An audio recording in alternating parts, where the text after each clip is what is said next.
Hey, brothers and sisters, thanks for watching. This is just going to be a quick intro. I just watched Trump's press conference live about what he's going to do for crime in Washington, D.C.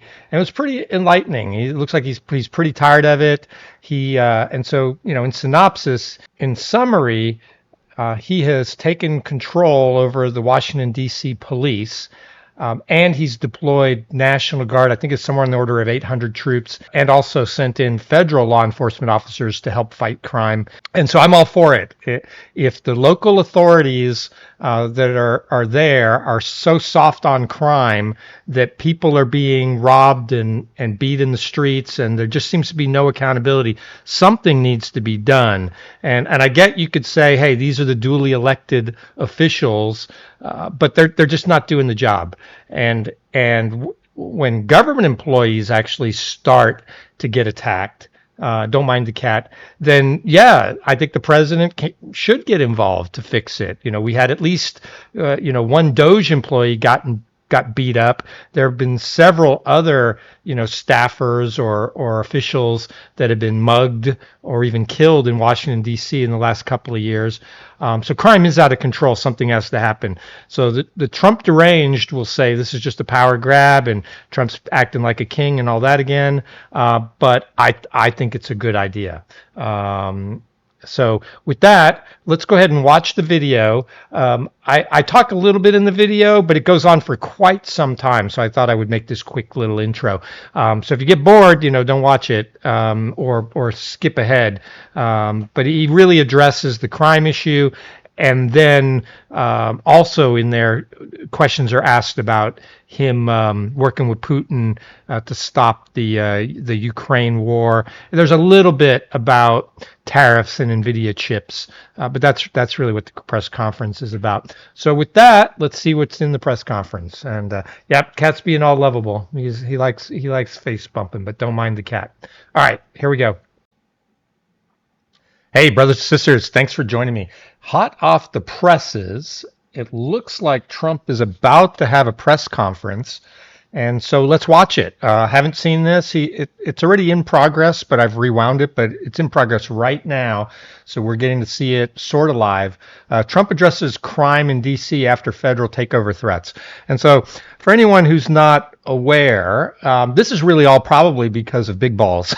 And if you don't know who Big Balls is, that was the online handle of a young man who was working for Elon Musk's Doge organization, and he tried to stop a carjacking. He was walking through Washington, D.C. He saw a woman being carjacked, allegedly, and he intervened and tried to help her, and they beat the shit out of him. Basically, 10 Utes, I like my cousin Vinny, but 10 Utes beat the crap out of him.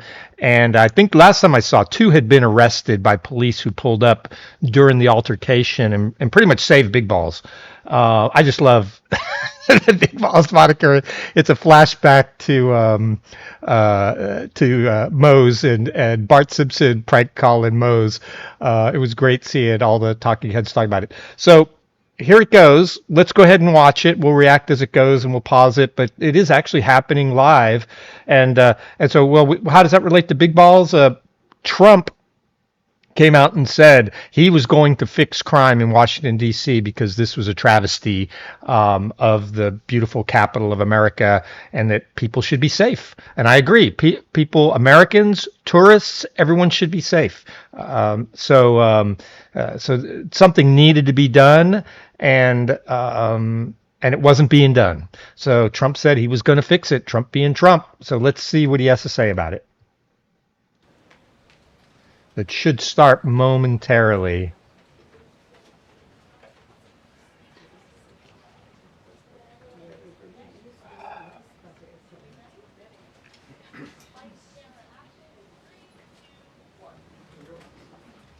Here they come. All right, so we got Bondi, the Attorney General, Kash Patel, the FBI Director, Jeannie Pirro, she's the U.S. Attorney for Washington, D.C., Pete Hegseth, Defense Secretary. Those other 2 guys, I don't know who those other 2 guys are. and then the president will come in here in a moment, I'm sure. It's weird seeing like reporters or whatever in the room using their phone cameras, but maybe that's normal because I'm assuming these are all reporters. And we're watching this live. I like to watch things live because I don't want it to be edited because they like the news media likes to selectively edit clips to make people look the way they want them to look. They famously turned Joe Rogan green by throwing a green filter on him during the whole COVID ivermectin thing. Oh, making room for Trump probably. Yeah, here comes the man. Wow. I've been up here a lot. I've never seen a crowd like this. I think we need a ballroom, and that's happening. It's going to be a beautiful ballroom. This is really a lot of people, most I've ever seen in this room. Yeah, Trump's using his own money to build a new ballroom. And we're here for a very serious purpose, Something's out of control, but we're going to put it in control very quickly like we did on the southern border. I'm announcing a historic action to rescue our nation's capital from crime, bloodshed, bedlam, and squalor, and worse. This is Liberation Day in D.C., and we're going to take our capital back. We're taking it back under the authorities vested in me as the President of the United States. I'm officially invoking Section 740 of the District of Columbia Home Rule Act. You know what that is? And placing the D.C. Metropolitan Police Department under direct federal control, and you'll be meeting the people that will be directly involved with that. Oh, we just federalized the police. Very good people, but they're tough, and they know what's happening. And they've done it before. Not messing around. In addition, I'm deploying the National Guard to help reestablish law, order, and public safety in Washington, D.C., and they're going to be allowed to do their job properly. And you people are victims of it, too. You're reporters, and I understand a lot of you tend to be on the liberal side, but you don't want to get mugged and raped and shot and killed. And you all know people and friends of yours that happened. And so you can be anything you want, but you want to have safety in the streets. You want to be able to leave your apartment or your house where you live and feel safe and go into a store to buy a newspaper or buy something. And you don't have that now. The murder rate in Washington today is higher than that of Bogota, Colombia, Mexico City, some of the places that you hear about as being the worst places on earth, much higher. This is much higher. The number of car thefts has doubled over the past 5 years, and the number of carjackings has more than tripled. Murders in 2023 reached the highest rate probably ever. They say 25 years, but they don't know what that means because it just goes back 25 years. Can't be worse. Our capital city has been overtaken by violent gangs and bloodthirsty criminals, roving mobs of wild youth, drugged out maniacs and homeless people. And we're not going to let it happen anymore. We're not going to take it. Just like we did on our southern border. Nobody comes through our southern border anymore. 3 months in a row, we had zero. I don't know if that's right, but the people that do the work, it's a very liberal group of people, actually, and they actually said zero for the last 3 months. Nobody thought a thing like that was possible. And, when you take a look at numbers, I just saw some charts. These are different cities throughout the world. Red is, okay, the red is a place called Washington, D.C. Look at these. Baghdad we doubled up on Baghdad. Wow, twice as Panama many murders City, in D.C. as Baghdad. Brasilia, San Jose, Costa Rica, Bogota, Colombia, heavy drugs. Mexico City, I mentioned, Lima, Peru, all double and triple what they are. So do you want to live in places like that? I don't think so.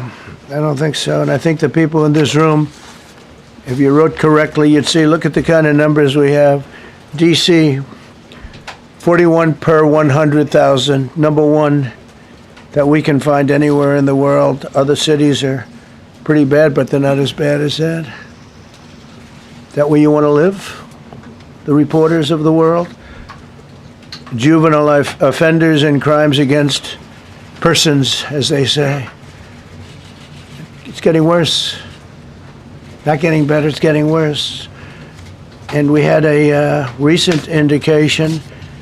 There was a story about a man who was just left. He quit because he was asked to do phony numbers on crime. And we're going to look into that. I think Pam is going to be looking into that. But he was asked by the city, I guess, that we don't want to show the real numbers. Let me do numbers so it looks like it's going down. Not going down. And under Biden, it was a disaster. And nobody did anything about it. We're going to do things about it like you wouldn't believe. Every American has a constitutional right to be able to access and petition their government in safety, and countless federal officials and employees likewise have the right to carry out their jobs in peace without being shot. As you know, I lost a very good person a while ago, was shot waiting for his wife. He was in the car. They robbed his car. They shot him. They killed him like it was nothing to it. She was walking to the car. It's a horror show. This issue directly impacts the functioning of the federal government and is a threat to America. Really, it's a threat to our country. We have other cities also that are bad, very bad. You look at Chicago, how bad it is. You look at Los Angeles, how bad it is. Yeah, and this is really, I think the point he's really trying to make here, and I completely agree with him, if if you can't tell, is all of the cities that are liberal run now, which is most of the big cities in America, crime is out of control. And it's out of control because of the defund police type attitudes, the soft on crime attitudes. It's the same thing that happened in the UK, where the liberals in that quango tried to get the sentencing guidelines put in for the judges that, hey, before you sentence someone, Mr. or Mrs. Judge, please look at their circumstances. Where did they come from? What's their religion? What's their color? So in effect, if you're a white male and you commit the exact same crime as someone from any other demographic group, the white male gets the harsher sentence, basically. No, that's not right. Justice should be blind. If you commit a crime, whatever the crime is, it shouldn't matter. All these things shouldn't matter. You committed a crime. Period. That's all that matters. Now let's go ahead and give you the same sentence you would give to everybody else. We need fair and consistent justice. We don't need two-tier justice anywhere in the world, and so that's what Trump is trying to do. Basically, the liberal government that is running Washington D.C. today is not doing the job, so Trump's going to come in and do the job. And Washington, D.C. is different from normal cities because it doesn't actually sit in a state. It is a federal district that is actually overseen by Congress. And so Trump's got much more power to do things here because of that. So I see this as a good thing. Whatever it does to get crime down to a normal level, I'm all for. And people with Trump derangement syndrome are going to say this is bad. Less crime is not bad. I'm sorry. There's no way you can convince me anything he does in order to reduce crime is bad. And they're going to say it's not legal, but I guarantee it is. It is 100% legal for Trump to to send in the National Guard in Washington, D.C. They 100% work for him. And they do have local arrest powers. And he does, under the Self-Rule Act of Washington, D.C., have the authority to basically take over the police. I believe it's only for 30 days, maybe it's 90, something like that. But at least that will help. And he'll probably get resistance from the mayor. He'll probably get resistance from the local state prosecutors. And so Pam Bondi's going to have to work that out. And people are going to say this is against the Posse Comitatus Act, which is that's a law that was passed basically by Southern legislators right after the Civil War, because they didn't like that Grant sent federal troops in to enforce the law right after the Civil War. But that doesn't impact National Guard. And then there are other certain circumstances where there are things he can do, like he did in L.A. He sent in troops to help protect federal buildings in L.A. Perfectly legal. They weren't arresting people for crimes. They did detain one man, but then they turned him over to the local police. So that's what I expect to see.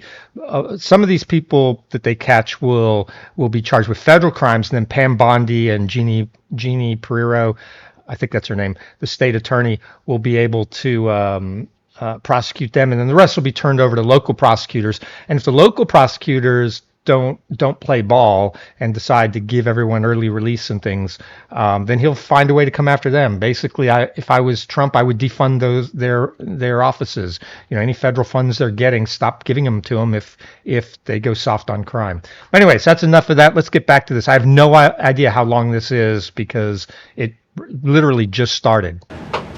We have other cities that are very bad. New York has a problem. And then you have, of course, Baltimore and Oakland. We don't even mention that anymore. They're so far gone. We're not going to let it happen. We're not going to lose our cities over this. And this will go further. We're starting very strongly with D.C., and we're going to clean it up real quick, very quickly, as they say. Days ago, a former member of the Doge staff was savagely beaten by a band of roving thugs after defending a young woman from an attempted carjacking. That's big balls. He was left dripping in blood. He thought he was dead with a broken nose and concussion. Can't believe that he's alive. He can't believe it. He was beat pretty badly. In June, a 21-year-old congressional intern was tragically killed after being hit by a stray bullet in a drive-by shooting. A former Trump administration official named Mike Gill, fantastic person, was murdered last year in cold blood in a carjacking blocks away from the White House. We all knew him. Great person.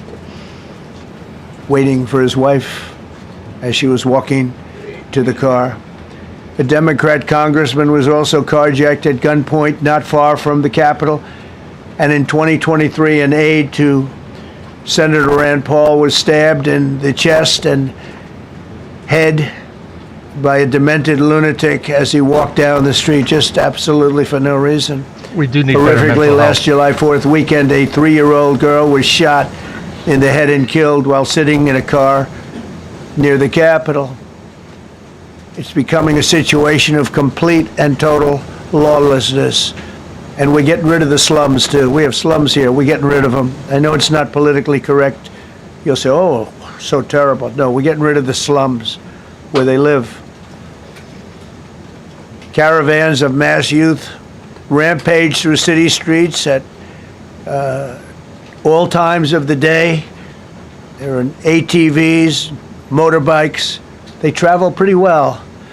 Entire neighborhoods are now under emergency curfews.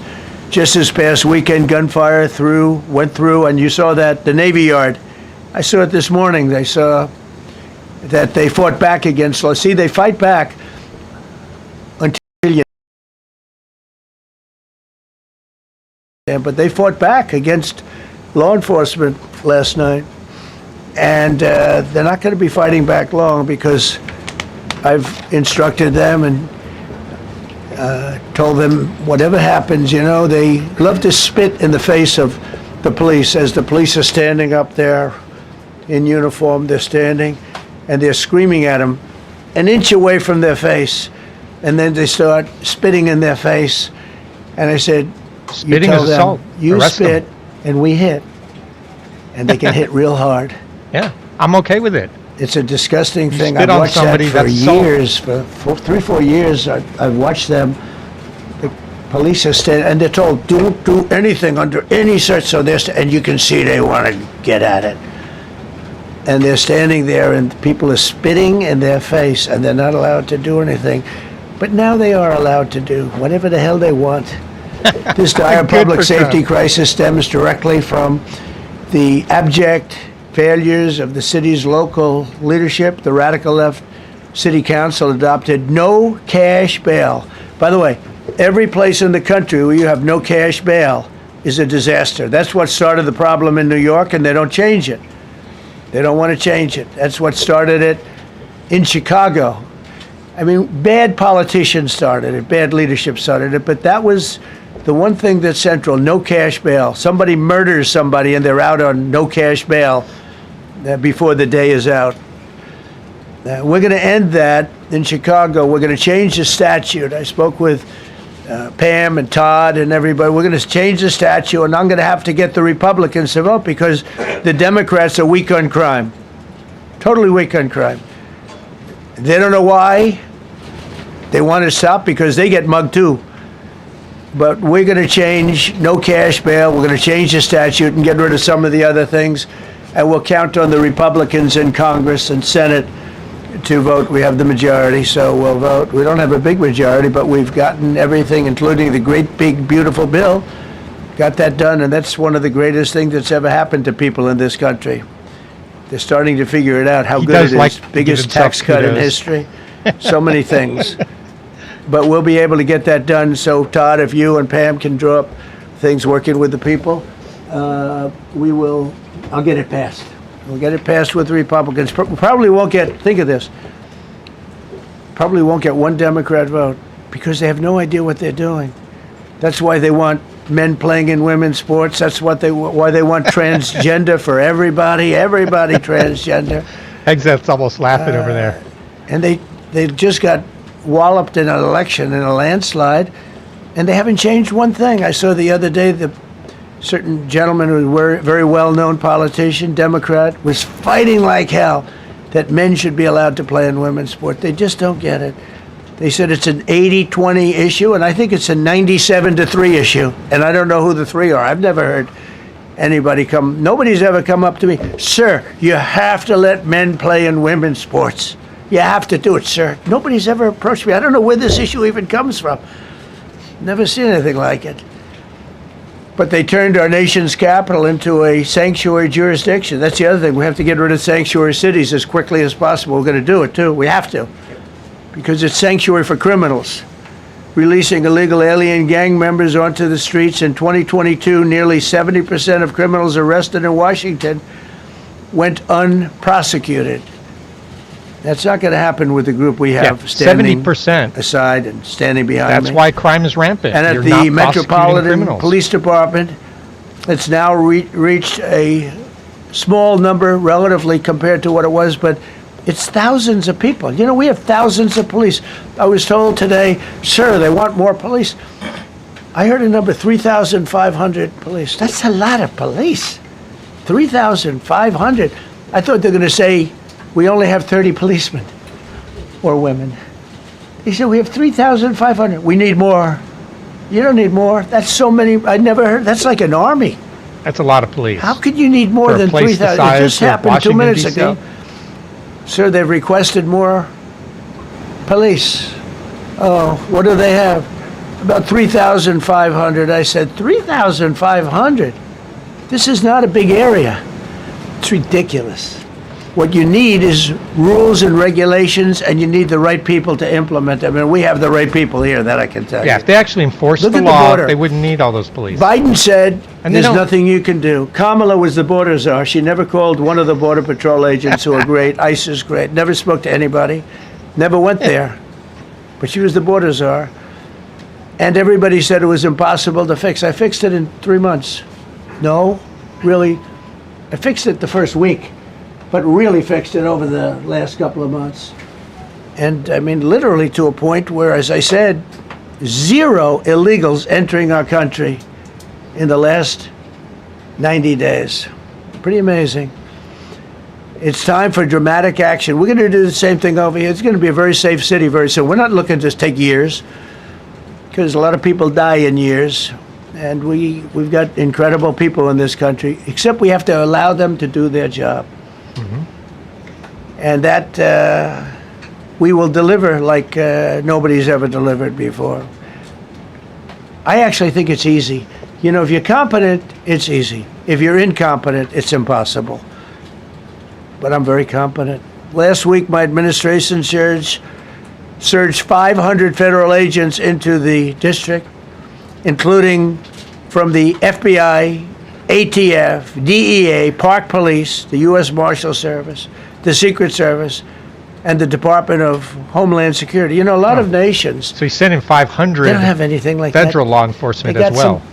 some police, and they're rough police. They don't have DEA, ATF, FBI, Park Police, U.S. Marshal Service, Secret Service, Department of Homeland Security. They got some police, but they're rough police, and they do their job. They don't have crime. We're not going to have crime either. They made dozens of arrests, and that's what starts to happen. Again, cashless bail. Watch what we do with that. Today, we're formally declaring a public safety emergency. This is an emergency. This is a tragic emergency. Yeah, he's got to declare an emergency under the law to make it legal for him to take over the police. So that's why he's doing that. And good for him. We need to fix this problem. And again, if the politicians in these cities won't fix it, then I'm all for Trump fixing crime. And it's embarrassing for me to be up here. I'm going to see Putin. I'm going to Russia on Friday. I don't like being up here talking about I think how they're actually doing it in unsafe and how Alaska. I don't think dirty and he's going to disgusting Russia. this I think Putin's once coming to beautiful Alaska. capital was, with graffiti all over the walls. It's another part of it, by the way, because we're talking about safety, but we're also talking about beautification. We have the most beautiful, potentially, capital in the world. We always had. But people come from Iowa, they come from Indiana, they come and then they get mugged. Not going to happen. Keep coming, because by the time you get your trip set, it's going to be safe again, and it's going to be clean very quickly. We're going to replace the medians that are falling down all over the roads. We're going to replace the potholes. We're going to put a nice new coat of asphalt over the top. No, we don't have to rip the road out and spend 7 years building a new road because they cut everything. Because some designers said, well, we need a quarter of an inch more turn for safety reasons. No, we're going to do it right. We're going to get it done quickly. So today we're declaring public safety emergency in the District of Columbia, and Attorney General Pam Bondi, who's fantastic, is taking command of the Metropolitan Police Department as of this moment. And I'll be making the appropriate notifications to Congress and to the mayor, our new DEA administrator, who's one of the top in the country. He better be Terry. If you're not, I'm going to get rid of you so fast. Terry Cole. Terry, thanks. Very good. Okay, so that's who one of those two guys just got was. him. Most New highly DEA recommended person. Administrator. And you'll be designated as the interim federal commissioner of the Metropolitan Police Department. Okay? All right, so the head of the DEA just took over the Washington, D.C. police for now, and he reports up to Pam Bondi, who's the Attorney General for the United States. And you run them tough. They're good. You have a lot of good people. You have people that shouldn't be there. You also have people that shouldn't be there. They got in there because of woke. But you have a lot of great police, and those people are the ones that want to help you. This city will no longer be a sanctuary for illegal alien criminals. We will have full, seamless, integrated cooperation at all levels of law enforcement, and we'll deploy officers across the district with an overwhelming presence. You'll have more police, and you'll be so happy because you'll be safe. When you walk down the street, you're going to see police, or you're going to see FBI agents. We're going to have a lot of agents on the streets. You're going to have a lot of essentially military, and we will bring in the military if it's needed, by the way. We're going to have National Guard, but Pete Hegseth will tell you about it. We will bring in the military if needed. People say, oh, that's so terrible. He's going to bring in, it's been used many times over the years. I don't think we'll need it. I think we've got so many great people, including the people that are in the police department with proper leadership.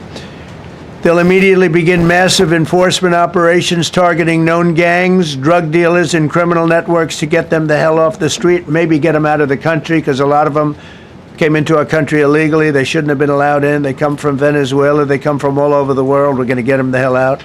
They won't be here long. But some of these people, a lot of them, are homegrown criminals. And these are bad people. These are rough people. And this is just a list of some of the people that were given to me today that were criminals removed from the D.C. streets this weekend. They were rough. rough and tough, but we're rougher and tougher. Look at these people here. Nothing, you know. They're not going to be your local school teacher. Look at this guy. He has killed people numerous times. They're not going to be an asset. They will never be an asset to society. I don't care. I know we all want to say, oh, they're going to be rehabbed. It's not going to be rehabbed. I'm going to ask Doug Burgum to come up and say a couple of words because he's in charge, as you know. He's Interior, but he's in charge of the U.S. Park Police. And I've heard so many great things about the Park Police. They're proud of it. They've been there for a long time. Their families oftentimes grow into the roles. They love the country. They love this area. So, Doug, could you say a few words, please? Thank you, Mr. President. On behalf of the U.S. Park Police, this is the oldest federal police force in the nation. They were formed in 1791 by none other than President George Washington. They've got the awesome responsibility of protecting our nation's most sacred monuments. In the National Mall, Washington Monument, Jefferson Memorial, Lincoln Memorial, Statue of Liberty, and out west, the Presidio and the Golden Gate area. These folks have tens of millions of visitors a year, the kind of people that President Trump's talking about that come from around the country and around the world to see our sacred and learn about our history and our sacred monuments.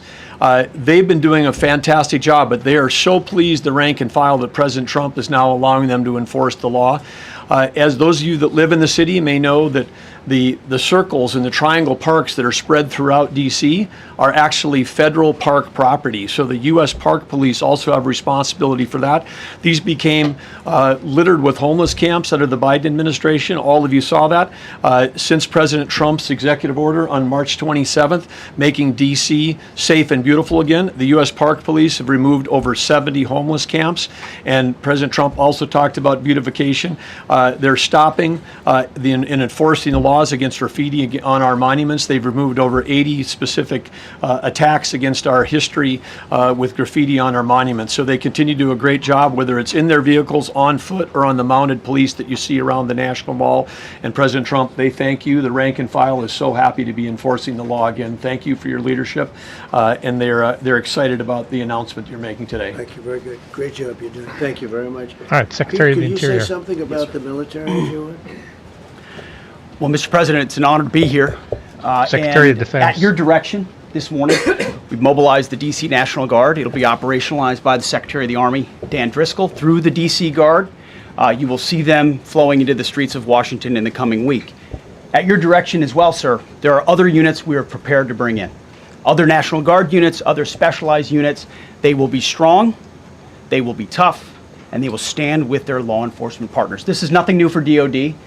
As the President noted, at the border, we've got 10,000 troops down there who've been operating in defense cooperation areas, defense zones, where there's zero illegal crossings because of troops on strikers scanning the border. We've been protecting other people's borders for 20 years.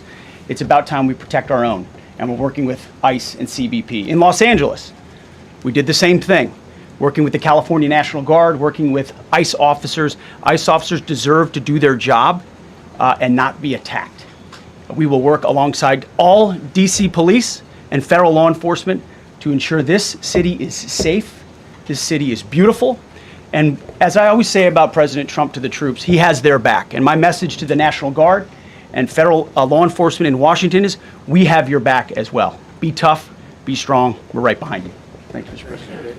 I'm going to ask Pam, because she's now, as you heard me say, she's really in charge of a lot of what we're talking about. She's done an incredible job. People are going to start to see the fruits of her labor. And Pam, maybe you could say a few words about what we're talking about here. Sure, President. Let me be crystal clear. Crime in D.C. is ending and ending today. We are going to use every power we have to fight criminals here. President, thank you for caring about our capital. Families come here every summer. Our museums are free. We have the National Zoo. We have the National Gallery. DC should be a place where everyone can come and feel safe. Behind me and to my side, we have some of the best career law enforcement and prosecutors in the country who are ready to take this on. As the President said, Terry Cole, is going to be supervising the Metro Police Department. Gadi Serralta, our U.S. Marshal, is going to be supervising command and control, the entire operation. Oh, wow. The U.S. Our Marshal. Deputy Attorney General, Todd Blanche, and I will be working with them closely, along with our great FBI Director, Kash Patel. Kash is going to talk to you in a minute about what we did in Virginia recently with Governor Youngkin. Many of you covered that, and it was tremendously successful. Not only that, our secret weapon here in D.C. is U.S. Attorney Jeanine Pirro, one of the toughest prosecutors and a former judge, and she is going to be talking about juvenile crime, how it's out of control here, and what she's going to do to fight back. No more crime rampant in our beautiful capital. No more teenage girls beating a disabled man to death. No more of that. No more drive-bys. We're going to do everything we can, and working with the ATF Director Driscoll and Commander of the Army, we're going to all work together. That's what we all do in this room. We work together, we fight. Do not underestimate one person in this room. We're going to make DC beautiful. We're going to make DC safe again. One other thing, just at the wharf a few days ago, the area of the wharf, Terry Cole reached out to me, not even nightfall, on the weekend, where so many families in tourists go. A guy's overdosing from fentanyl on a park bench. In the middle of families around, they administer Narcan and saved his life. No more of that. The President of the United States is going to clean up D.C., and we're going to be there to help him, and we're going to be successful. Thank you. Thank you, Pam. Cash, talk about Northern Virginia, if you would. Northern Virginia, we had a big success. Thank you, Mr. President. Thank you, Attorney General Bondi, for your leadership, Deputy Attorney General, and the rest of our interagency partners. Mr. President, the following is what happens when you let good cops be cops, and I just want to highlight that before I get into Northern Virginia. This year alone, under President Trump's administration, we've had over 4,000 child victims identified and found. That's a 33% increase from the same time period last year. 33% increase. We've had a seizure of 1,500 kilograms of fentanyl up to this date. That is a 25% increase since the same time period last year. And just to put it in perspective, 1,500 kilograms of fentanyl is enough to kill 115 million Americans. 115 million Americans. Cops are getting after it. The FBI has arrested 19,000 people this year alone. Thanks to President Trump's administrations, that's double than where we were this time last year. And we have also arrested 1,600 people who have committed violent acts against children. 270 of them are human traffickers of children. Mr. President, this is what happens when you have great leadership at the Attorney General with Pam Bondi, your administration's priority of protecting the homeland and protecting American citizens and protecting our children, and the murder rates are plummeting. We are now able to report that the murder rate is on track to be the lowest in U.S. history, in modern recorded U.S. history, thanks to this team behind me and President Trump's priorities. And how do we do it? And what are we going to bring to D.C.? What we did in Northern Virginia, thanks to Terry Cole and Governor Youngkin and the team, we stood up a task force out in my Northern Virginia field office, and we said, let's let good cops be cops, let's get them the intelligence and what they need, and let's get the red tape out of their way, and let's get DOJ partnered up with us to bring great prosecutions, and that's exactly what we did. In 1 month, we arrested 545 violent felons. 545 in the state of Virginia, thanks to Governor Youngkin's partnership. And that simplicity in law enforcement is what's coming to Washington, D.C. When you let good cops be cops, when you give them the intel they need, when you work with our Homeland Security Task Force, when you work with Terry and Gadi and I go way back to Miami, these guys are great leaders of the respective departments and law enforcement capacities. And when you have the DOJ and President Trump driving behind this mission, we are going to clean up Washington, D.C., and we're going to do it the right way, the lawful way, and we're going to make sure Washington, D.C. is safe again. Thank you, Mr. President. Thank you, Attorney General. Thank you very much. Good job. Thank you, Cash. So the process begins right now. It actually started over the weekend, and we confronted a lot of very bad people. But it's going to be something that will be pretty amazing to you as you watch it. And I think most of you say it's a beautiful thing to do it right. We're going to be removing homeless encampments from all over our parks, our beautiful, beautiful parks, which now a lot of people can't walk on. They're very dirty, we got a lot of problems. But we've already started that. We're moving the encampments away, trying to take care of people. Some of those people, we don't know how they even got there. Some of those people are from different countries, different parts of the world. Nobody knows who they are. They have no idea, but they're there. We're getting rid of the people from underpasses and public spaces from all over the city. There are many places that they can go, and we're going to help them as much as you can help. But they'll not be allowed to turn our capital into a wasteland for the world to see. The Metropolitan Police Department and the federal authorities will be supported in the effort, a really big effort, the 800 DC National Guardsmen that we'll put on, and much more if necessary, much more.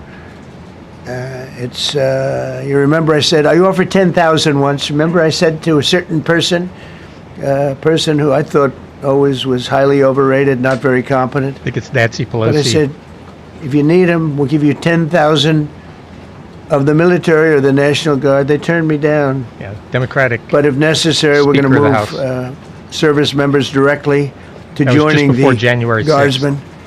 And that'll take place very rapidly, and that'll be done in conjunction with Pam and with Pete and everybody else. Washington, D.C. should be one of the safest, cleanest, and most beautiful cities anywhere in the world. And we're going to make it that. We're going to make it safe. We're going to make it smart. We're going to make it beautiful, so beautiful. Some of the buildings, we're going to add to it. You see what we've done at the White House. White House is a whole different building. I do that in my part-time because it's a natural instinct as a real estate person. Yeah, he's I been was very spending good his at own that. money. I was very good at fixing things up. I like fixing things up. Put up a few flagpoles. You see what's He's building happening. a The marble ballroom. floors are being reinstalled, renovated, fixed. The whole It's place been is reported he's using becoming his own very money to do beautiful. it. We're going to be adding a magnificent ballroom, most beautiful ballroom I think anywhere. We need it. I would have certainly loved to have had it today. I think we would have filled it up. A lot of you are standing outside, can't get in this room. I have never seen the room like this, which tells me that you want to talk about, I mean, this was a D.C. news conference. It tells me that you want to talk about crime in D.C. and beautification of D.C., but I'm going to put that's easy. And I think, frankly, fixing the crime with the pros, fixing the crime is easy, too. A person who I've known for a long time, and she's been incredible. She was a fantastic, one of the best ever district attorneys in New York. She was in Westchester, and she became a judge, very successful judge. And then she went into show business because she was such a good DA and such a good judge, tough judge, but fair, always fair. Nobody ever complained about that, but she was tough. And because of that and her reputation, she went into showbiz. So a lot of people don't, they think of Janine as showbiz. Actually, showbiz was not her thing. And she did great. She was on, along with a couple of other of my friends, on the #1 show.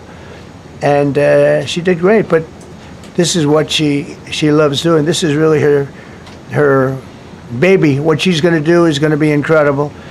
And I'd like to speak for just a few seconds on what she has in mind, what she wants to do. We're going to be appointing some judges. We have some open spots, and we're going to take people, because the judges are letting killers out. They just say, go, that's okay, don't worry about it. So we're putting some, Pam recommended, Todd recommended, some judges that are great. Janine recommended. Janine's given me 3 great candidates already. We have about 10 open spots, and we can probably create some more. We need them. Janine, would you say a few words, please? Thank you very much, Mr. President, and thank you, Madam Attorney General, and to all my partners here. We all want the same thing. We all want a safe city. We want a safe capital. We want to be able to bring our families here. We want to be able to come and enjoy the history that makes this place great.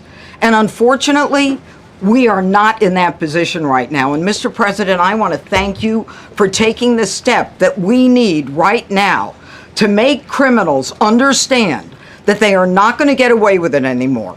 And I'm not going to stand here and go over and over the cases. But what I can tell you is this. I see too much violent crime being committed by young punks who think that they can get together in gangs and crews and beat the hell out of you or anyone else. They don't care where they are. They can be in DuPont Circle, but they know that we can't touch them. Why? Because the laws are weak. I can't touch you if you're 14, 15, 16, 17 years old and you have a gun. I convict someone of shooting another person with an illegal gun on a public bus in the chest, intent to kill. I convict him. And you know what the judge gives him? Probation. Says you should go to college. We need to go after the DC Council and their absurd laws. We need to get rid of this concept of, no cash bail. We need to recognize that the people who matter are the law-abiding citizens. And it starts today. But it's not going to end today, because the president is going to do everything we need to do to make sure that these emboldened criminals understand we see you, we're watching you, and we're going to change the law to catch you. And my final note is this. These kids understand that the jurisdiction is through the state attorney general, Brian Schwab. I did a poster of the young man from Doge who was beaten bloody with a severe concussion, a broken nose. And then I did a poster of what happens to those kids, because I can't arrest them, I can't prosecute them. They go to family court and they get to do yoga and arts and crafts. Enough. It changes today. Thank you, Mr. President. Thank you, Jim. You're welcome. Great job. Good. Thank you. Yeah, she's passionate. If I could, I just signed some executive orders. I'd like to have Will please come up and we'll let the people know what we signed. Do you want to Oh, put so them this down? looks like Yes, sir. this might be something different. He looks like he's A got short about while 5 ago in the executive Oval orders. Office, President Trump signed 2 crucial executive actions to deal with the emergency crime conditions we Okay. currently face So it's in about the the District crime. of Columbia. The first of these was an executive order, as President Trump said before, invoking his powers under Section 40 of the Home Rule Act to take federal control of the D.C. Metropolitan Police Department. Along with that executive order, President Trump signed the statutorily required notification letters to Mayor Bowser and to the relevant House and Senate committee leaders. The second major executive action that President Trump signed was a presidential memorandum directing the Secretary of Defense to utilize the National Guard to address the conditions we see on our streets here in D.C. This has happened It also many authorized times. the Secretary of Defense to work with state governors to utilize their National Guard units if necessary as well. These are bold, decisive steps intended to combat the out-of-control crime conditions we've seen on D.C.'s streets for far too long, and I, for one, am deeply proud to be part of an administration that's finally coming to terms with these issues, sir. Thank you. Good. very much. Sir. Yep. So, just to conclude, Washington, D.C. should be one of the safest, cleanest, most beautiful places anywhere in the world. It was years ago. We had one problem that was a pretty big problem. The radical left got out of control and they started trying to rip down statues. And I said, let's go pass a law real fast. We're going to do it real fast. But we were blocked by the Democrats who do not want safety. Nobody gets it. I don't get it. They don't get it because they can't get votes. I don't know how they can win an election with this, but they don't want safety. And I found an old statute, very old, early 1900s, that said if you so much as touch or even think about destroying a statue or a monument in Washington, D.C., you go to jail for 10 years with no probation, no anything. In other words, slightly different than we have today. Today we have cashless bail. There you get jailed 10 years. No curtailed sentence, 10 years. And we took it out. Nobody used it. It was never used because, it's harsh. And you remember they started to rip down the statue of Abraham Lincoln. I said, that's a tough one to rip down. He was pretty good, Pam. I think he was pretty good. When the ropes started going around Abraham Lincoln to pull him down, Andrew Jackson, others, and they were heading to the Jefferson Memorial, Thomas Jefferson.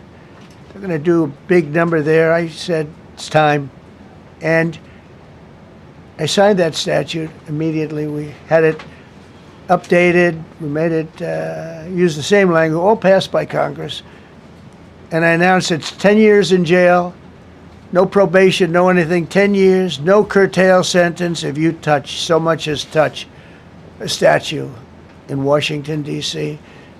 And it was an amazing sight, beautiful sight. Everybody just left.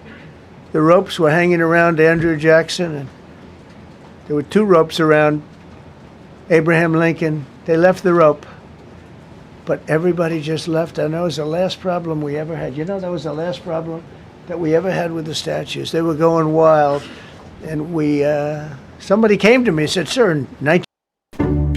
Oh, before you leave, can you turn that document into a PDF for me? Thanks. At 5. Gave us wrong dates around like early on. You know, if I'm slightly off, they make you sound a little bad. So I won't put myself in that position. I won't put you in that position, because I think everybody agrees with what we're doing today. But when I signed that thing, it was like a miracle. Everybody left. They were gone. They were starting to march down. They started the march toward Thomas Jefferson, and I figured he was always going to be safe. But they found something with him, and they found something with Abraham Lincoln, and even in the name George Washington in California, numerous places changed the name of George Washington High School and various other places. They took George Washington's name. This was a sick, woke culture that I think we've largely ended. And a lot of those people that were woke are now turning out to be the opposite. I won't go so far as to say MAGA. It's a very special category. But they've gotten out of that.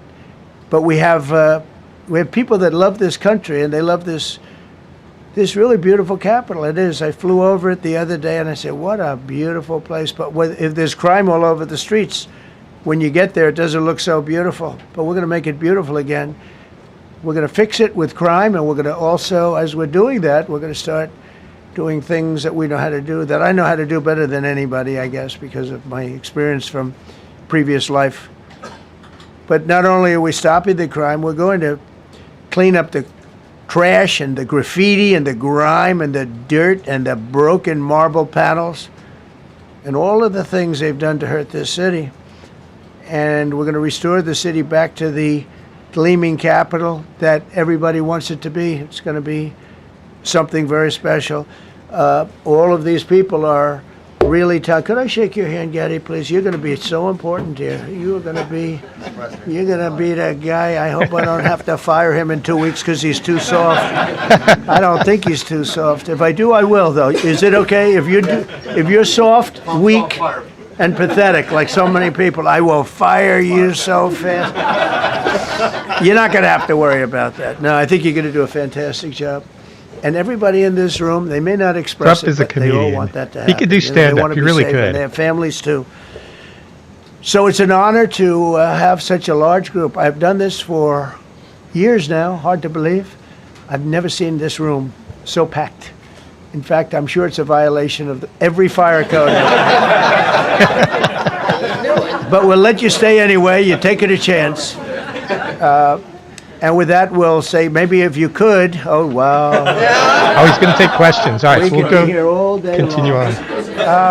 If we could keep the first questions, perhaps, to this subject, and then we'll go on to a few others. Please. Mr. President, thank you so much. Can you talk about how personal of an issue this is? You talked about flying over the Washington Monument and seeing the pride of what D.C. is, and do you believe that the status of the city, the cleanliness, the way that crime is low, is a direct reflection on how the country is run? Yeah, I do. I think the Capitol, look, everyone comes here. They're all coming.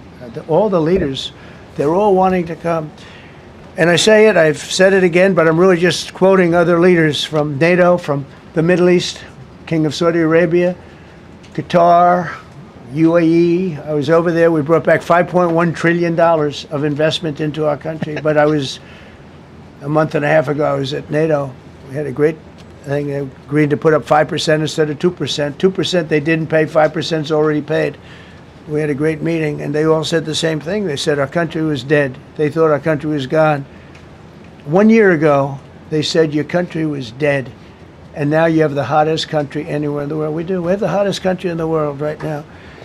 The tariffs have helped. It's given us not only the money, it's billions, trillions of dollars of money, but it gives us great power over enemies. We solved 5 wars with Pakistan and India. We just solved one.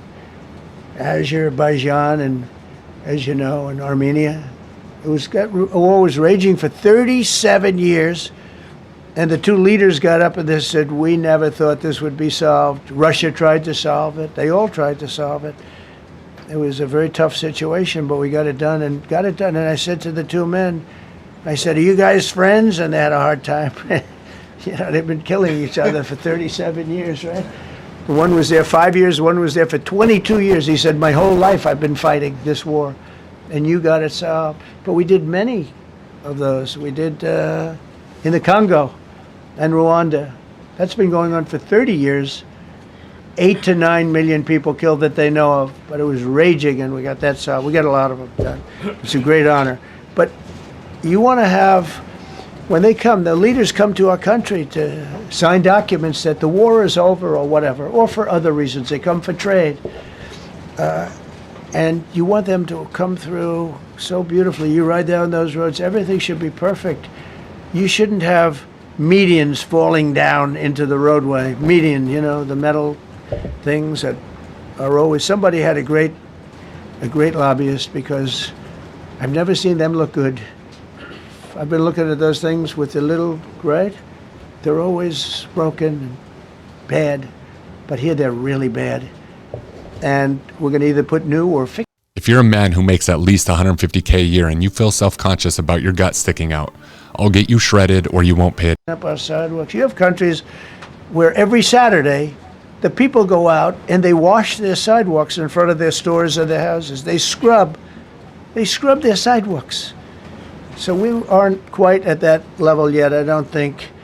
Gaddy, we're not quite there yet, but maybe we will. They go out and they scrub. I think it's so beautiful to hear that and to see those stories. But we're going to make it clean. But just to finish with your question, it's a very, very strong reflection of our country.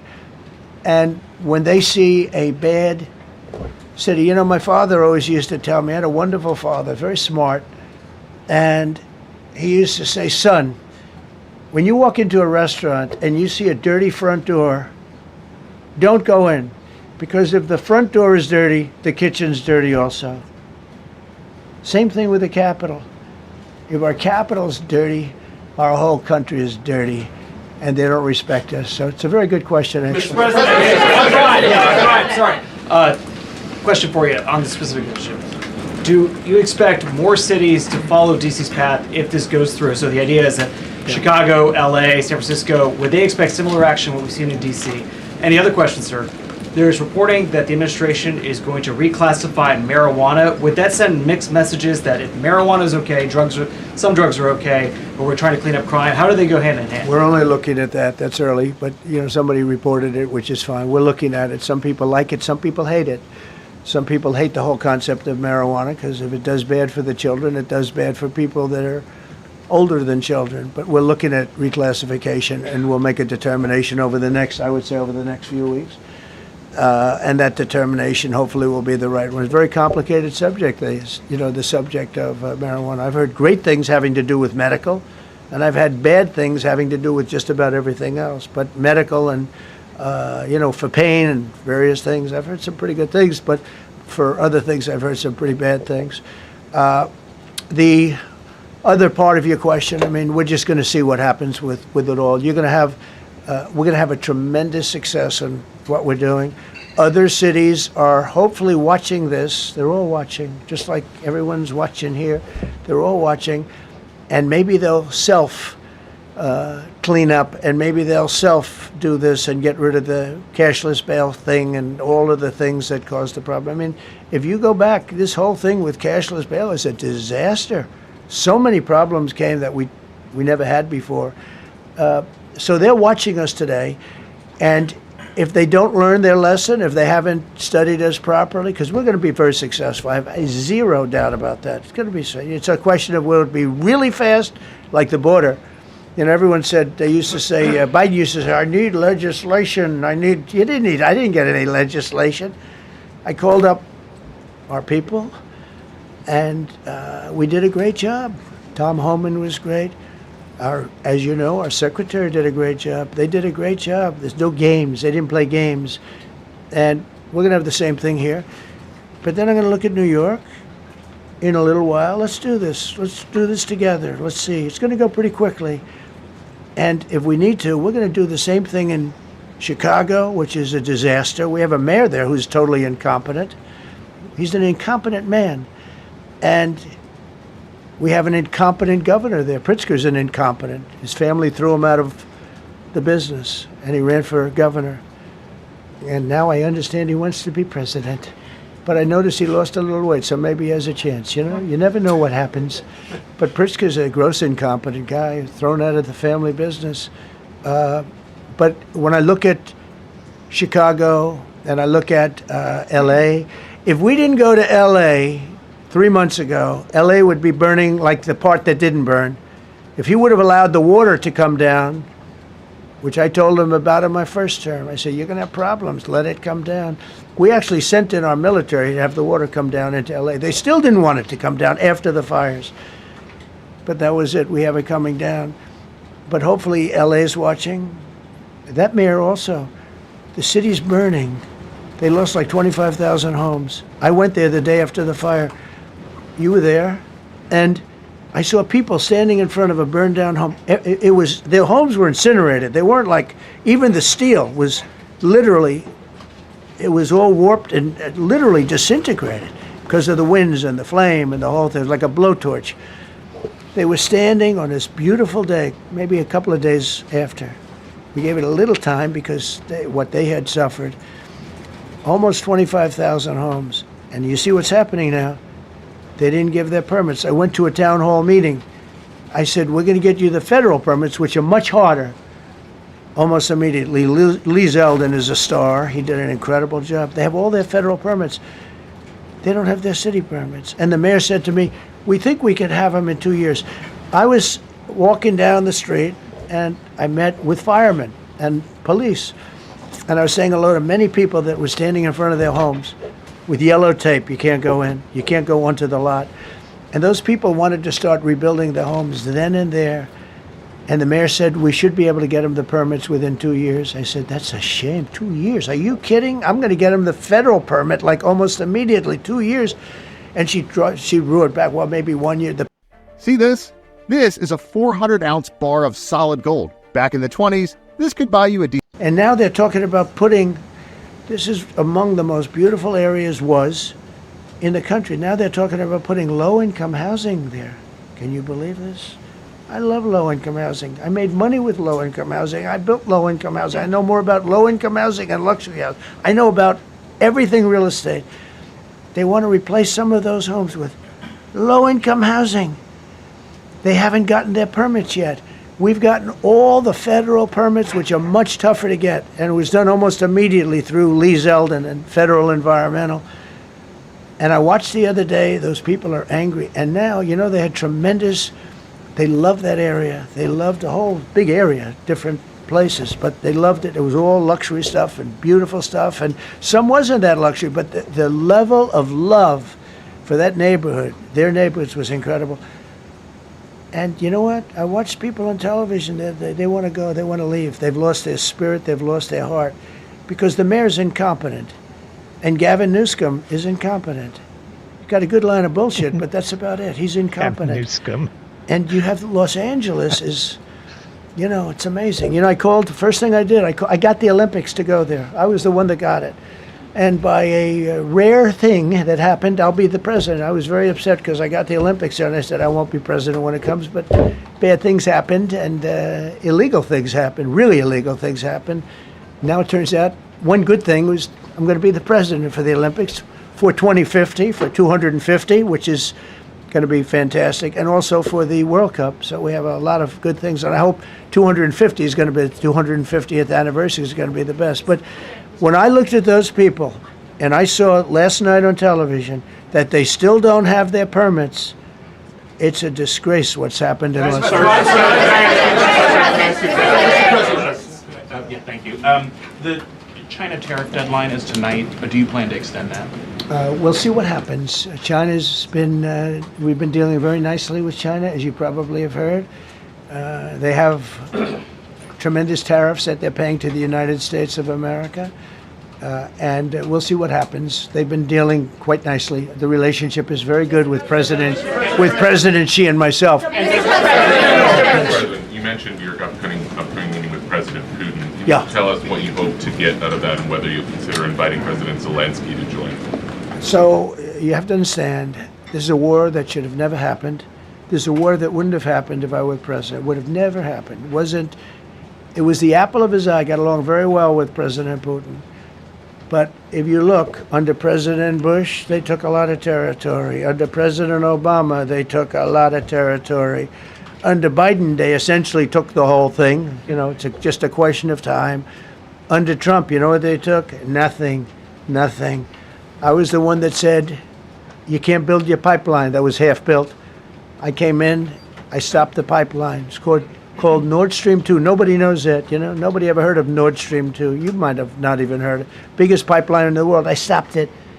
I was not a friend of Russia, but I got along well with Putin. It's always good to get along with other countries if possible, but that doesn't mean you roll over like Biden did. Biden came in and he immediately approved the pipeline. I couldn't believe it. Then they say Trump wasn't tough on Russia. I wasn't tough. I was the toughest. Putin said, if you're not tough, I would hate like hell to see you. I stopped the biggest economic development job, the biggest job that Russia had ever built. I stopped it. It was dead. And this low IQ president came in and he let them build the pipeline and supply oil and gas all over Europe, you know. So this is really a feel-out meeting a little bit. And President Putin invited me to get involved. He wants to get involved. I believe he wants to get it over with. Now, I've said that a few times, and I've been disappointed because I'd have like a great call with him, and then missiles would be lobbed into Kiev or some other place, and you'd have 60 people laying on a road dying. I said, that's cold. But it's a violent war. 5,000 to 7,000 people a week are dying. And you know, there's nobody from here. They're all Russian and Ukrainian people, and some people from the cities, much smaller number, but still, those missiles do damage and they kill a lot of people, but mostly soldiers. And they're young soldiers, although in the case of Ukraine, they're getting much older. They're drafting 60-year-olds now. It's a terrible thing to witness, and I think I have an obligation. Look, this is Joe Biden's war. This is not my war. I made a deal with NATO a month ago. You covered it very accurately, actually. We don't pay anything anymore. You know, we're not paying anything. They are buying things from us, and NATO is paying us. I got it raised from 2% of GDP to 5%. And they're paying us for everything that we send. We're not paying. But Biden approved $350 billion. Europe has spent $100 billion. The money that's been spent and the death is incredible. It's the worst thing that's happened, by far the worst that's happened since World War II. So I'm going in to speak to Vladimir Putin. And I'm going to be telling him, you got to end this war. You got to end it. And he wasn't going to mess with me. This war would have never happened. You know, we had a discussion about it one time, and we never had that discussion again. Would have never happened. And when the election was rigged, and then bad things started happening, bad things, stupid things were said, and it ended up in a war. And you know, and I don't believe this will happen anymore because I have that pretty well covered. This could end up in a third world war. This could have been a third world war. I don't think that's going to happen now. But I thought it was very respectful that the president of Russia is coming to our country as opposed to us going to his country or even a third-party place. But I think we'll have constructive conversations. Then after that meeting, immediately, maybe as I'm flying out, maybe as I'm leaving the room, I'll be calling the European leaders who I get along with very well. And, you know, I have a great relationship, I think, with all of them. And I get along with Zelensky, but, you know, I disagree with what he's done. Very, very severely disagree. This is a war that should have never happened, wouldn't have happened.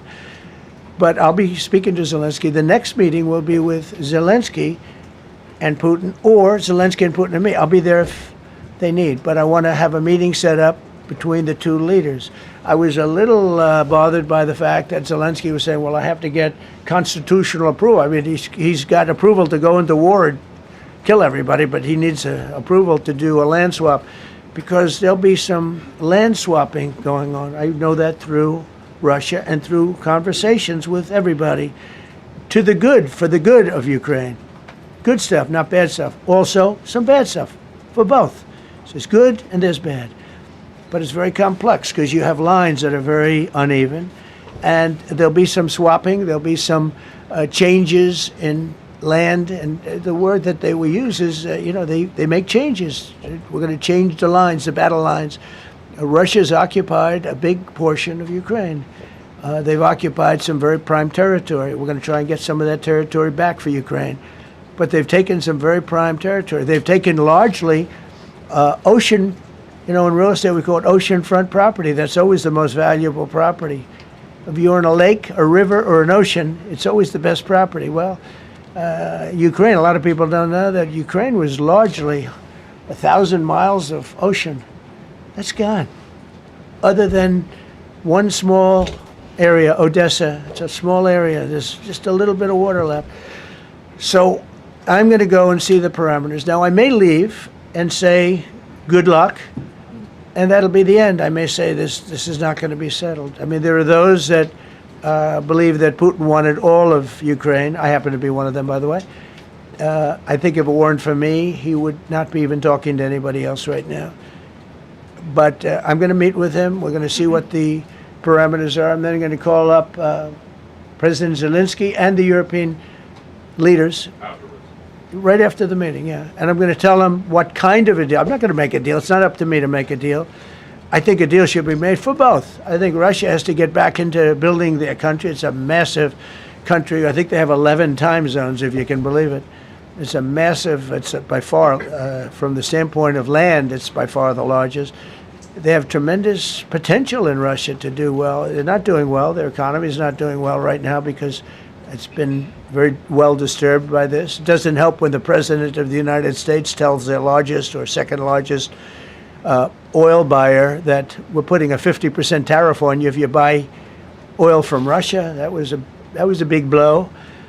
And then they say, gee, he wasn't so tough. Nobody else would have done that. And I haven't stopped there. I mean, look, I was all set to do things far bigger than that, but I got a call that they'd like to meet, and I'm going to see what they want to meet about. I'd like to see a ceasefire. I'd like to see the best deal that could be made for both parties. It takes two to tango, right? So ultimately, I'll have a meeting next week. I had a great relationship with him, considering the fact that, I was not nice to him because of the pipeline. I ended the pipeline. I also gave the javelins. Do you ever hear of a javelin? Javelin is called a tank buster. They say that Obama gave them sheets and I gave them javelins. If it weren't for me, all those tanks that were destroyed at the first days of the war because the tanks got stuck in the mud, some commander made a better they would have been in Kiev in 4 hours going down the highway. But a Russian general made a brilliant decision to go through the farmland instead. And they just had torrential rains, and the rains were so bad, and it was mud, and those tanks got stuck in the mud. I don't know who that general is, but knowing Vladimir, he's probably not around any longer because all those tanks were stuck in the mud, and they went along with the javelins. I gave them the javelins. You know that, right? I gave them javelins. They gave them sheets. But I'm going to meet with President Putin, and we're going to see what he has in mind. And if it's a fair deal, I'll reveal it to the European Union leaders and to the NATO leaders and also to President Zelensky. I think out of respect, I'll call him first. And then I'll call them after. And I may say, lots of luck, keep fighting. Or I may say, we can make a deal. If not, I will tell you this. I've seen a poll coming out of Ukraine. 88% of the people would like to see a deal made. And if you go back 3 years, everybody was gung-ho for war. A couple of countries where I couldn't get a deal done with one particular country, and I just couldn't. The guy's great. He's a friend of mine, great, good leader, tough as hell. I couldn't get the deal done, and then he went into war for a short period of time. You know where I'm talking about. First term. And it was nasty, guys being killed all over the place. And he went through 1 week of war, and I was able to get the deal done. He said, this is nasty. Yes, please. Yeah, just to follow up on what you were saying there. First of all, Volodymyr Zelensky is not invited on Friday? He wasn't a part of it. I would say he could go, but he's gone to a lot of meetings. You know, he's been there for 3.5 years, nothing happened. And what is the definition? I mean, do you want somebody that's been doing this for 3.5 years? What's the definition of a good deal? I'll tell you after I hear what the deal is. Because there could be many definitions. You know, you're talking about a very large and complex situation. Now, I tell you, the war that I just settled with Azerbaijan and with, as you know, in Armenia was almost as complex as this one, having to do with routes, successful meeting on Friday with Vladimir Putin. Well, we're going to have a meeting with Vladimir Putin, and at the end of that meeting, probably in the first 2 minutes, I'll know exactly whether or not a deal can be How will made. you know that? Because that's what I do. I make deals. Mr. President. Please, go ahead. Yeah, thank you, Mr. President. I'm going to ask you two questions, one about China, one about Russia, if I could. On China, your administration agreed to send the most advanced or advanced NVIDIA and AMD chips. No, obsolete. No. Obsolete chip. Well, and then 15% of the profits. You mean the 20s? No. This is an old chip that China already has. And I deal with Jensen, who's a great guy, and NVIDIA. The chip that we're talking about, the H20, it's an old chip. China already has it in a different form, different name, but they have it. Or they have a combination of two will make up for it and even then some. Now Jensen's a very brilliant guy, and Jensen also has a new chip, the Blackwell. Do you know what the Blackwell is? The Blackwell is super duper advanced. I wouldn't make a deal with that, although it's possible I'd make a deal, a somewhat enhanced in a negative way Blackwell. In other words, take 30% to 50% off of it. But that's the latest and the greatest in the world. Nobody has it. They won't have it for 5 years. But the H20 is obsolete. You know, it's one of those things. But it still has a market. So I said, listen, I want 20% if I'm going to approve this for you, for the country, for our country, for the U.S. I don't want it myself. You know, every time I say like 747, I want, yeah, for the Air Force. So I just wanted, so when I say I want 20, I want for the country. I only care about the country. I don't care about myself. And he said, would you make it 15? So we negotiate a little deal. So he's selling a essentially old chip that Huawei has a similar chip, a chip that does the same thing. And I said, good, if I'm going to give it to you, because they have a, they have a stopper, what we call a stopper, not allowed to do it. It's really known as a restrictive covenant. And I said, if I'm going to do that, I want you to pay us as a country something, because I'm giving you a release. I released them only from the H20. Now, on the Blackwell, I think he's coming to see me again about that. But that will be a unenhanced version of the big one. Like, I don't know if you know it, we will sometimes sell fighter jets to a country and we'll give them 20% less than we have. Do you know what I mean, right? That's the same. So on Russia, do you see a time, Mr. President, when there could be normal trade between the U.S. and Russia? Should your meeting go well? Should there be peace? I do, yeah. Russia has a very valuable piece of land. If Vladimir Putin would go toward business instead of toward war, it's a warring nation. That's what they do. They fight a lot of wars. A friend of mine said Russia's tough because they just keep on fighting. They beat Hitler, so did we, and they beat Napoleon. They've been doing this for a long time. I asked a question to a very, very smart man that some people like and some people don't like. Viktor Orban, right, from Hungary, the head of Hungary, and he's in that same area and knows the two countries very well. I said, this was before Biden didn't do anything to get us out of it. He could have gotten us out of that. It would have never happened. I said, so can Russia be beaten by Ukraine? He looked at me like, what a stupid question. He said, Russia's a massive country, and they win their country and they win their life through wars. They fight wars. That's what they do. He said, China beats you with trade. Russia beats you with war. That was a very interesting statement. China's not beating us with trade, not when I'm in charge, but they were beating Biden with trade, but they never beat us with trade. Don't forget, China had to pay $400 billion worth of tariffs when I was last time. That was last time. And if we didn't have COVID, all of this stuff we would be loaded. We're finding hundreds of billions of dollars of is we're doing what they do to us. It's so beautiful to see it. They found last month, as you saw, $25 billion of excess cash flow. They're saying, where did it come from? I said, I'll tell you where it came from. It came from a place called tariffs, and we're doing very well. We're really doing well. But I expect to have a meeting with Putin that I think it'll be good, but it might be bad. And I'm here for one reason, to get rid of a war that somebody else started. Should have never happened. And if I could end it, great. Complex war, a lot of bad blood, But Zelensky's been there for 3.5 years. So if you put him in a room, now I will say this, ultimately I'm going to put the two of them in a room. I'll be there or won't be there. And I think it'll get solved. Yeah, please be happy. Thank you, Mr. President. Excuse me, I'm going to suggest, because do you have any other questions on DC? Because I don't want them to be, wait. These are incredible people. I don't want them to be standing up here on subjects. Does anybody have a question of them? And then you guys can leave.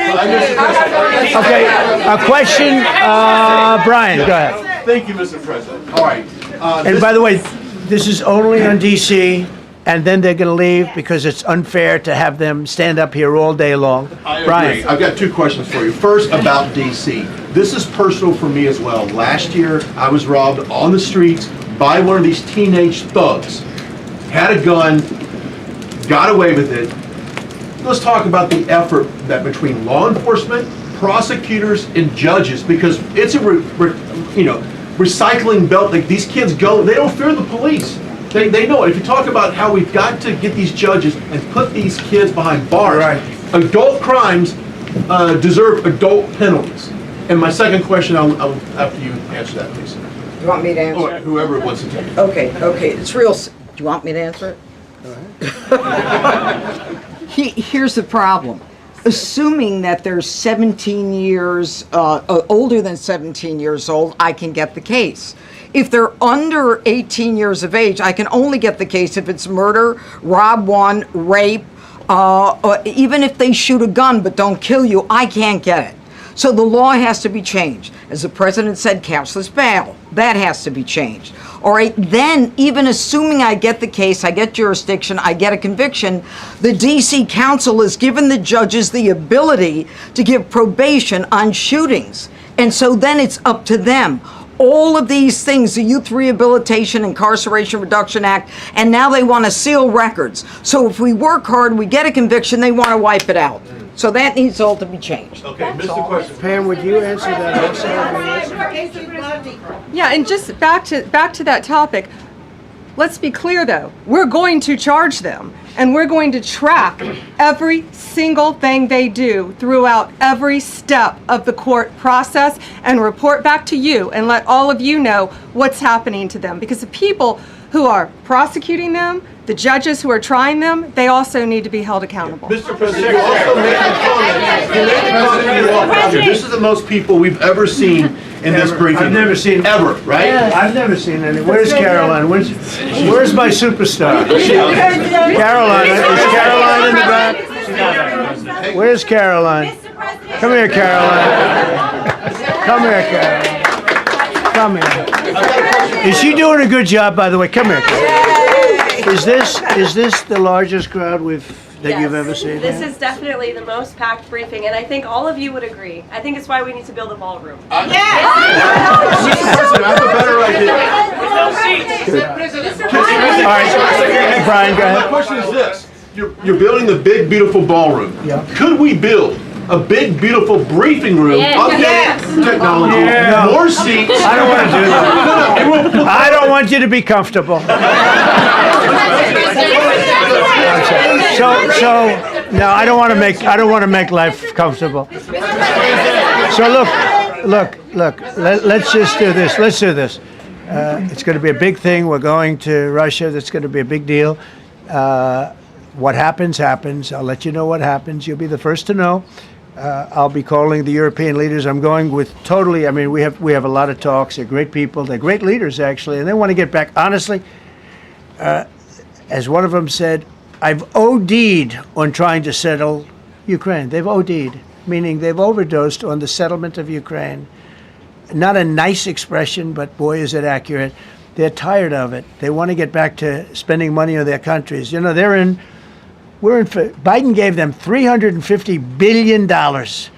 Europe gave $100 billion. It should be much more than that. Shouldn't have been that kind of, they should have had equalization, but they didn't. But you know what? Still a lot of money. They want to get back to building their own countries. They really want it resolved. My relationship with the European leaders, as you saw, is extremely good. It's perfect. It's beautiful. Wait. And we're going to try. I'll be in touch with them. I have 5 of them call me. You think it's easy? There are a lot of European leaders until the last person breathing is dead. Would you talk to them before? Mr. Yeah, President. I did. I'm talking to them right now. President. So I'm talking to the European leaders. I'll be talking to President Zelensky. I'm going to get everybody's ideas. I go into that thing fully loaded right up there, and we're going to see what happens. Now, I think one of 2 things is going to happen. It's going to be a good meeting, and we'll go a step further. We'll get it done. I'd like to see a ceasefire very, very quickly. Very quick. I'd like to see it immediately, but I'd like to see it very quickly. And we're going to be dealing with the European leaders, and we're going to be dealing with President Zelensky, and hopefully we're going to have a great success. As far as this, what we did today, and I think you were here for D.C. more so than even Russia, because Russia will be, you know, we have a couple of days to go, but the Russia is going to be very interesting. But to me, what is very exciting, and we're going to take back our capital. We're going to make it beautiful again, but we're going to make it, more importantly, safe again. It's going to be so safe. It's going to be a model. And then we'll look at other cities also. But other cities are studying what we're doing. And you have some capable people in other cities. They can do it too. But we have a great group of professionals. We're going to have a safe, beautiful capital, and it's going to happen very quickly. Thank you all. Thank you all very much. All right, so that was a really long press conference. Thanks for everyone who hung in there. I didn't really want to jump in too much and talk because they were saying a lot of good stuff. What I think I'll do is I'll break this video up and go ahead and talk about certain parts of it. But I'll probably leave the full video out there too. Maybe I'll do a quick little preface more than I normally do, just to let people know that I don't talk a lot in that video. But anyway, thanks for watching with me, guys. It's about time. Like, I'm very glad Trump is taking over the police and and tackling crime in Washington, D.C. I know the people that are Trump deranged won't like it because they don't like anything he does. But honestly, who can be upset about him trying to tackle crime when the people that are there haven't been able to do it? Let's let somebody else try, because we do need safe streets to walk on. We do need a beautiful capital. There's no reason for this nonsense. All right, I'll talk to you guys later. Thanks. Bye. Epstein